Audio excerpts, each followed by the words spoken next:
Bang, yang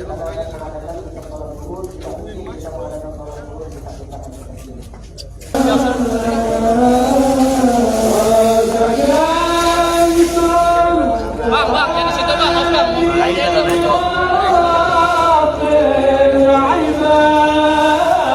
di mana pada siang hari ini memang dijadwalkan akan dilaksanakan prosesi pemakaman dari Habib Hasan bin Ja'far Assegaf yang merupakan pendiri dari Majelis Nurul Mustofa tersebut.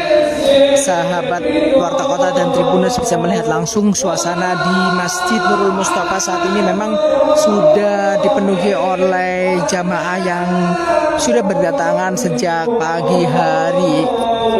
Demikian yang bisa saya sampaikan terkait proses dari detik pemakaman yang segera dilaksanakan di kompleks Masjid Nurul Mustofa.